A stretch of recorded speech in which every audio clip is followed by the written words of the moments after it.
Ara sí que és el torn de la senyora Míriam Domènech, de l'empresa Dòmia Serveis, de serveis d'atenció domiciliària a Girona. Endavant.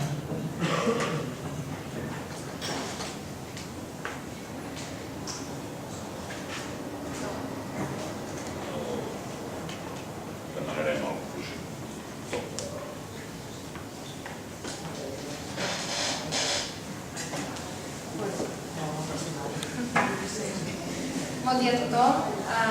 Jo soc treballadora social de Dòmia Serveis, que és una empresa de serveis d'atenció domiciliària. Està ubicada a Girona. La vam crear fa quasi 6 anys i entre altres serveis oferim el servei de gestió de cuidadors. Doncs bé, us vull explicar una mica el funcionament d'aquest servei. Com arriben els clients a la nostra empresa? Doncs ens venen derivats d'hospitals, de centres sociosanitaris, de l'atenció primària, d'entitats socials, de la iniciativa privada, o ens troben ells mateixos a través d'internet o de la recomanació privada del boca a orella. Doncs bé, un cop tenim aquest primer contacte amb el client, fem un recull dels indicadors que l'han portat a demanar l'ajuda d'una cuidadora. És a dir, quines són les necessitats de l'usuari. Si necessita ajuda amb les activitats bàsiques de la vida diària, si necessita ajuda amb la higiene, amb el vestir, amb fer les transferències del llit a la cadira o de la cadira al llit, si necessita ajuda per caminar. També ens fixem en les activitats instrumentals de la vida diària, si necessita ajuda per preparar els àpats, per la neteja de la llar, la cura de la roba, l'administració de la medicació, o si necessita atenció psicosocial, sigui que companyia, conversa, acompanyar a fer visites, a fer gestions. També els demanem per la seva situació sociofamiliar i les condicions de la vivenda. És a dir, el nucli de convivència, qui és? Viu sol, viu acompanyat amb la parella, amb la família. I com són aquestes relacions sociofamiliars? Són bones? Són dolentes? Són inexistents? La família pot col·laborar? Si col·labora, pateix de càrregues físiques i emocionals?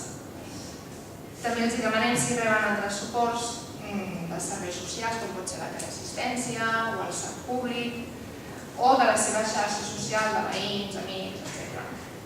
I per últim, ens fixem en les condicions de la vivenda, si tenen barreres arquitectòniques, si necessiten ajudes tècniques específiques. Doncs bé, un cop tenim aquestes dades, ja podem definir el tipus de servei amb el client. Si necessita cuidadora no professional o si necessita el nostre SAT. De cuidadores no professionals tenim les internes i les externes. Parlem de cuidadores no professionals, però podem trobar que també tenen titulació i cada vegada més. Una cuidadora interna és la que viu al domicili de l'usuari i té un dia i mig de festa a la setmana, com a mitjana.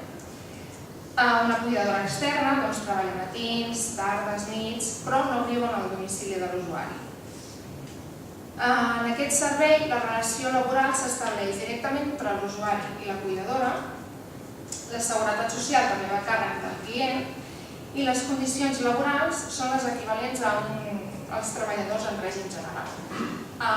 Fins l'any passat tenien el règim especial de treballadores de la llar, però ara aquest any ha canviat tot.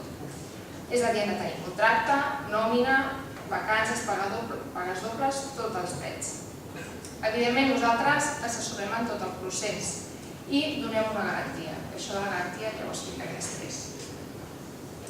Si el client decideix contractar el nostre SAT, sempre trobarà personal d'assistència titulat. I serà un servei amb uns horaris específics, és a dir, si necessita una hora diària, 3 o 4 hores setmanals. En aquest cas, la relació de servei s'estableix entre el client i nosaltres i la relació laboral entre Dòmia i la cuidadora, directament. Per tant, nosaltres cobrim baixes, cobrim vacances i la responsabilitat final tant del servei com del personal és de Dòmia, és nostra. En aquesta primera gràfica veient quin és el percentatge dels tipus de servei que hem realitzat tots aquests anys. El que més, doncs les internes, un 40%, seguit del nostre SAC. Després venen les externes i hi ha un 6% que són les cuidadores de cap de setmana, que són les que cobreixen el dia i mig de festa que té la cuidadora interna. També hem volgut reflexar quins són els motius i les patologies dels usuaris que han creat la necessitat de cuidadora no professional. Totes aquestes dades són en base als nostres clients i la nostra base de dades real.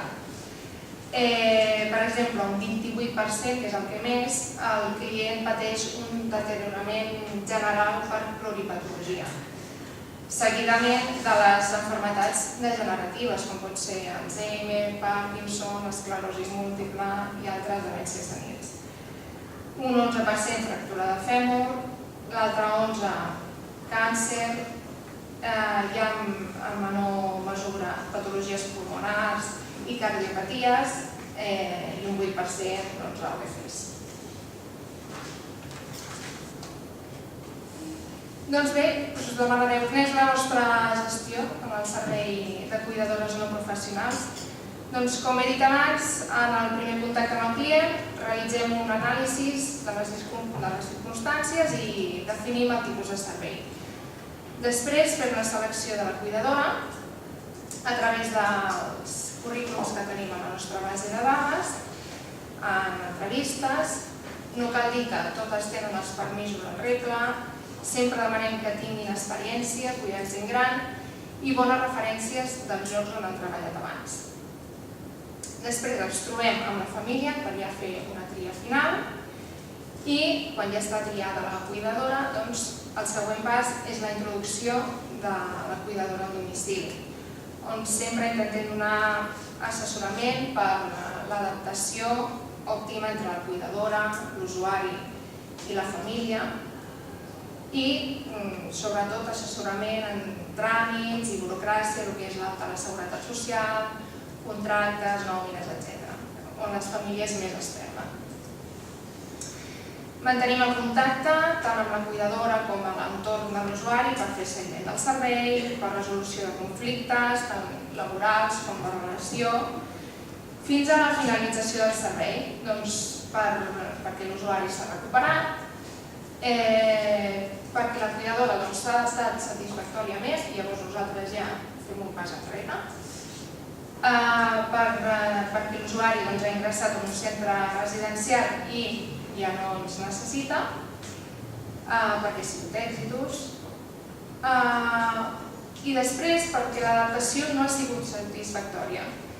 Llavors, què passa en aquests casos? Doncs l'usuari pot fer ús de la nostra garantia. Nosaltres donem 3 mesos de garantia, és a dir, durant els 3 primers mesos, si la cuidadora no els agrada o si la mateixa cuidadora vol marxar, els hi busquem una altra.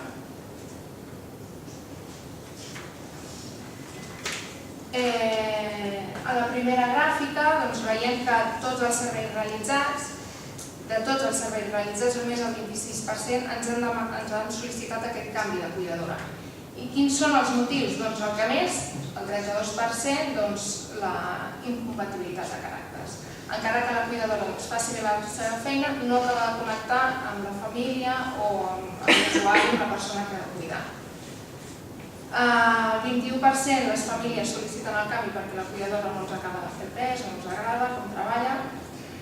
L'altre 21%, el canvi el sol·licita la pròpia cuidadora per motius personals, perquè ha trobat una altra feina, perquè ha de marxar al seu país. Un 16% també el sol·licita la cuidadora perquè l'usuari ha canviat les condicions inicials del servei, és a dir, no respecta condicions econòmiques o li donen més càrrega de feina del que realment s'havia pactat. I un 10%, ja l'últim, canvien les necessitats del servei. L'usuari potser primer havia demanat una externa, empitjora i necessita una interna, la cuidadora no es pot adaptar i llavors sol·liciten el canvi. I per últim, nosaltres hem fet un estudi del perfil de les cuidadores que hem recomanat segons la nostra base de dades, doncs les que finalment han sigut recomanades durant tots aquests anys. Això és bastant actual, fins a aquest any. Veiem que un 98% són dones i que la gran majoria tenen fills, tant aquí com en el seu país d'origen. Porten una mitjana d'uns 4 a 6 anys en el nostre país, almenys les que nosaltres hem recomanat. Pensem que tenen els permisos en regla. La procedència, doncs, el 72% és d'Hondures. Per què? Perquè és la nacionalitat que més predomina a Girona.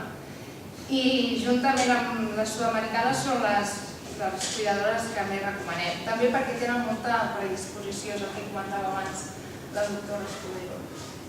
Espanyoles, doncs, poquetes, un 4%, i sempre, en el nostre cas, ens han demanat de ser externes, mai internes.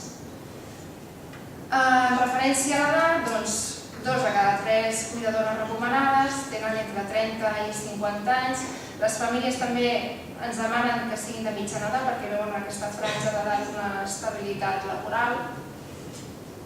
I pel que fa als estudis, quasi un 40% tenen primària, secundària, un 29%, estudis universitaris molt poquets, encara que sí que n'hi ha, i un 13% tenen la titulació d'auxiliar de geriatria o una titulació relacionada amb l'atenció domiciliària. I bé, fins aquí el nostre estudi. Això ha sigut una visió global, però ja dic que feta des del nostre SAT, la nostra empresa de Girona. I bé, si teniu algun dubte, doncs ja ho aclarirem després.